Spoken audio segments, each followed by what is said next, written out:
दोस्तों आज की जो कहानी है वो है राजस्थान के ब्लू सिटी जोधपुर के पास एक छोटा सा गांव जहां के बच्चे पढ़ाई के लिए या तो जोधपुर जाते हैं या फिर जयपुर। फिर गांव में बड़े बुजुर्ग की बसते थे और शाम होते ही मानो ऐसा लगता था कि लोगों की उनकी सांसें ही उन्हें डरा रही है। चारों तरफ सन्नाटा हो जाता था। यानी आप ये मान सकते हैं सूरज ढल जाएगा तो आपको गांव में कोई भी इंसान नहीं दिखेगा, सिर्फ आवाज़ें सुनाई देगी जानवरों की। इसी गांव के दो दोस्त सुमेर और भंवर दोनों इंजीनियरिंग की पढ़ाई कर रहे थे जोधपुर के कॉलेज में। 2022 की गर्मियों की छुट्टियों में वो अपने गांव आते हैं। लेकिन आपको पता है जब गांव का लड़का बाहर कहीं शहर में पढ़ने जाता है तो उसको शहर की हवा लगी जाती है, यानी सिगरेट नशा पता वो सब। लेकिन गांव तो छोटे होते हैं शहर से। शहर में आप कहीं पे भी बैठ कर सिगरेट वगैरह पी सकते हैं, लेकिन गांव में ऐसा नहीं होता। गांव में हर बच्चा, हर जवान, हर बड़ा बुजुर्ग एक दूसरे को सब लोग जानते हैं। अगर वो गांव में सुट्टा मारते तो ये बात उनके घर तक पहुंच जाती, क्योंकि गांव में ये चीज़ें बहुत ज़्यादा फैलती है। अगर बच्चा कुछ कर रहा है तो सबसे पहले खबर उसके माँ बाप को जाती है कि आपका बेटा ये कर रहा था। वो एक ऐसी जगह ढूंढते हैं अपने गांव से जो कि उनके गांव से 7 से 8 किलोमीटर की दूरी पे होती है। वो जोधपुर पाली हाईवे पर एक पुराना खंडर पड़ा हॉस्पिटल होता है। वो हॉस्पिटल कई सालों से बंद पड़ा था, तो वहाँ कोई आता जाता भी नहीं था। जब शाम होती तो सुमेर और भंवर अपनी बाइक उठाते और उसी जगह जाके सुट्टा मारते और वापस गांव आ जाते। लेकिन भंवर और सुमेर एक गेम खेल रहे थे जिसका नाम है ग्रैनी। आप सब लोगों ने इस गेम के बारे में सुना भी होगा, ये एक हॉरर गेम है। तो गांव के बीच में बैठ के खेल रहे थे। उसी टाइम सुमेर बोलता है भंवर से कि भंवर, इस गेम में ये डोकरी लकड़ी लेके जब पीछे भागती है ना भाई, फट के हाथ में आ जाती है। यहाँ हमें मज़ा नहीं आ रहा, यहाँ बहुत शोर शराबा है, चल अपने अड्डे पे चलते हैं। और भंवर भी ये बात मान जाता है। वो दोनों अपनी बाइक उठाते हैं और अपने अड्डे पे निकल जाते हैं। रात के करीब 9:30 बज रहे थे। वो दोनों हॉस्पिटल पहुंच जाते हैं और उसकी छत पे जाके अपनी सिगरेट जला लेते हैं और वो गेम खेलना स्टार्ट कर देते हैं। करीब आधे घंटे के बाद उन्हें एक आवाज़ आती है, यहाँ कोई है क्या? जब वो दोनों नीचे देखते हैं तो नीचे एक डोकरी खड़ी होती है, फटे पुराने कपड़े पहन के और पतली दुबली सीख। वो उसे देख के बोलते हैं, हाँ बोलो क्या हुआ डोकरी? वो डोकरी बोलती है, बेटा पास ही के जंगल में मैंने लकड़ियाँ इकट्ठी की है, अब वो मुझसे उठ नहीं रही, क्या तुम मेरी मदद कर दोगे? क्योंकि घर पे मेरा डोकरा अकेला है, अगर ये लकड़ियाँ घर पे नहीं पहुंची तो आज रात को घर का चूल्हा नहीं जलेगा। भंवर और सुमेर को उसकी हालत देख के दया आ जाती है और वो दोनों उसके पीछे पीछे उस जंगल में चल देते हैं। चलते चलते सुमेर सिगरेट जलाता है, लेकिन तभी उस डोकरी की आवाज़ बदल जाती है। वो बोलती है, बुझा दे इससे, मुझे इससे घबराहटी होती है। जब ये धुआं मेरे फेफड़ों में जाएगा तो मेरा सांस लेना भी मुश्किल हो जाएगा। वो भी बिना सोचे समझे वो सिगरेट बुझा देता है। वो डोकरी उन दोनों को लेके उस जंगल के काफ़ी अंदर तक चली जाती है और ले जाके एक पुरानी सी झोपड़ी में बैठा देती है और बोलती है, आपने मदद तो की है, तो अब आपको चाय तो पीनी पड़ेगी। भंवर तो मना करता है, लेकिन सुमेर बोलता है, चल कोई ना यार, इतनी दूर आए हैं तो चाय तो पी लेते हैं।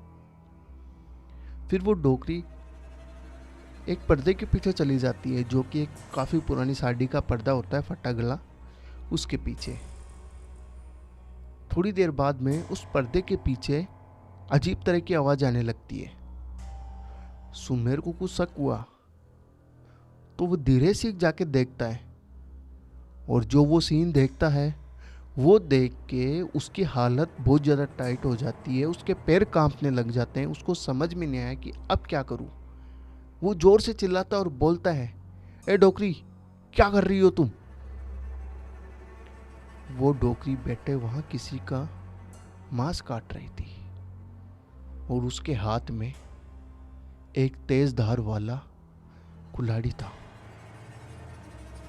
तो वो डोकरी बोलती है, मदद तो की है, मांस तो चखना ही पड़ेगा या फिर अपना देके जाओगे। सुमेर बहुत ज्यादा घबरा जाता है और जोर से चिल्लाता है, भाग भंवर। भंवर को कुछ समझ में नहीं आ रहा था क्योंकि उसने कुछ देखा ही नहीं था वहां की क्या हो रहा है। लेकिन सुमेर की डरावनी आवाज सुन के उसने कुछ नहीं पूछा और सुमेर के साथ वहां से भाग निकला। अब वो औरत उनके पीछे कुल्हाड़ी लेके भाग रही थी जंगल में। वो दोनों जोर जोर से चिल्लाते हुए भाग रहे थे, लेकिन वो डोकरी उनका पीछा नहीं छोड़ रही थी। वो उन्हें बोल रही थी, भाई मदद की है तो कुछ तो खा के जाना पड़ेगा या फिर देख के जाना पड़ेगा। उन दोनों को भागते भागते एक झोपड़ी दिखाई देती है। सुमेर बोलता है, चल भंवर उस झोपड़ी में चलते हैं, वहां से किसी की मदद लेते हैं। वो दोनों भागते हैं तो वहां एक बूढ़ा डोकरा लालटेन लेके झाड़ू निकाल रहा था। अब रात को लालटेन लेके झाड़ू कौन निकालता है भाई? क्या करे, उन दोनों को डर भी तो लग रहा था, लेकिन पीछे डोकरी पड़ी थी तो मदद लेना भी बहुत ज़्यादा ज़रूरी था। वो जाके उस डोकरे को बोलते, बाबा बाबा बचाओ। वो बोलता है, क्या हुआ रे छोरो, इतने डरे हुए क्यों? वो दोनों डर के बोलते, एक डोकरी हमारे पीछे पड़ रही है, यानी एक डोकरी हमारे पीछे पड़ रही है। वो डोकरा बोलता है, थे दोनों मान जाके बैठ जाओ, यानी आप दोनों अंदर जाके बैठ जाओ। अब सुमेर और भंवर डर के मारे अंदर जाके बैठ जाते हैं और फिर बाबा झोपड़ी में आता है और झोपड़ी का गेट बंद कर लेता है। वो दोनों बाबा से बोलते हैं कि बाबा हमें बचा लो। तो बाबा बोलता है कि अभी मेरी बेटी आने वाली होगी, वो जंगल में गई अपनी माँ को ढूंढने। उसकी माँ लकड़ियाँ लेने गई थी जंगल में। अब भंवर और सुमेर की हालत खराब हो जाती है सुन के कि कौन डोकरी क्या लकड़ियाँ। वो दोनों समझ जाते हैं, तभी अचानक झोपड़ी का दरवाजा जोर जोर से खट खट खट खट बजने लगता है। जैसे ही बाबा दरवाजा खोलता है, वो डोकरी सामने खड़ी होती है और बाबा उस डोकरी को बोलता है, इतनी देर क्यों लगा दी, यानी इतनी देर कहाँ लगा दी। ये सुनते ही भंवर ने ना आव देखा ना ताव। भंवर और सुमेर उस झोपड़ी की खिड़की से कूद के जंगल में भाग जाते हैं। वो डोकरा डोकरी उसके पीछे भागते हैं, हाथों में कुल्हाड़ियां। बोलते हैं, रुक जाओ, हम तुम्हें घर तक पहुंचा देंगे। लेकिन भंवर और सुमेर किसकी सुनने वाले थे? वो दोनों जंगल में भाग रहे थे और उनके पीछे वो डोकरी डोकरा कुत्तों की तरह उनको दौड़ा रहे थे। अब समझ में नहीं आ रहा था उन दोनों की कि आखिर हो क्या रहा है। जैसे तैसे वो जंगल से बाहर निकलते हैं तो सड़क किनारे एक लड़की खड़ी होती है। वो जाके बोलते हैं कि भाई शहर को रास्तों खटूर जावे, यानी लड़की शहर का रास्ता किधर से जाता है। वो लड़की उनको देखे जा रही थी। उस लड़की की आंखें पूरी सफेद थी और वो एक ऐसी स्माइल देती है जिससे भंवर और सुमेर का खून वहीं सूख जाता है। वो दोनों वहां से फिर भागने लगते हैं और जंगल के एक नदी के किनारे चले जाते हैं। दोनों को तैरना तो नहीं आता था। तभी सुमेर बोलता है, चल भंवर इस नदी में कूद। लेकिन भंवर बोलता है, भाई मुझे तैरना नहीं आता। सुमेर बोला, भाई तैरना तो मुझे भी कहाँ आता है, लेकिन जान बचानी है तो यहाँ से भागना पड़ेगा और इस नदी में कूदना ही पड़ेगा।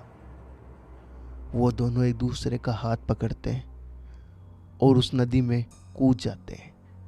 किस्मत दोनों की अच्छी थी कि नहर का पानी तेज बहाव में था तो दोनों को दूसरे किनारे पर धकेल देता है।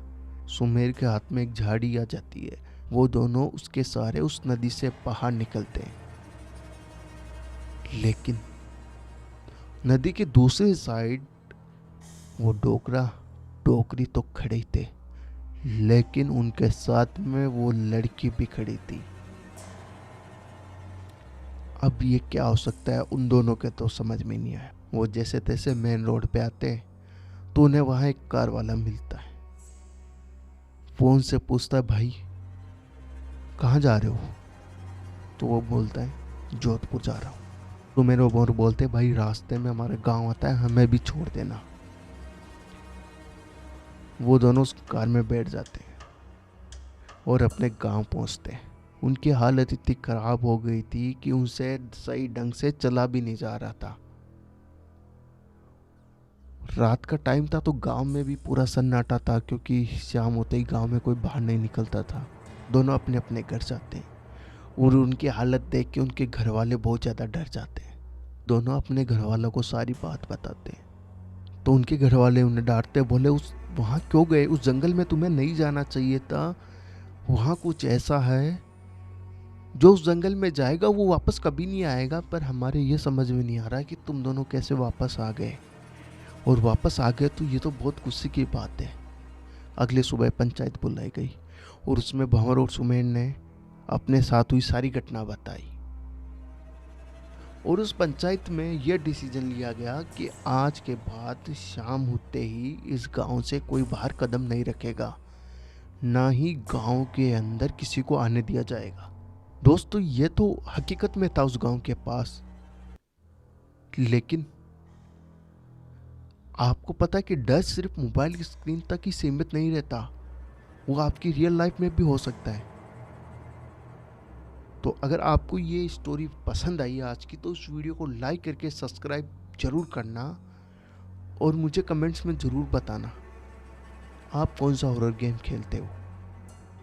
अगर आपके पास में कोई स्टोरी है वो आप मुझे भेजना चाहते हैं तो डिस्क्रिप्शन में आपको मेल आईडी मिल जाएगा, उस पर आप सेंड कर सकते हैं। क्या पता अगले वीडियो में वो कहानी आपकी हो। तो मिलते हैं एक और नए वीडियो में, तब तक के लिए bye bye, take care and सुरक्षित रहें।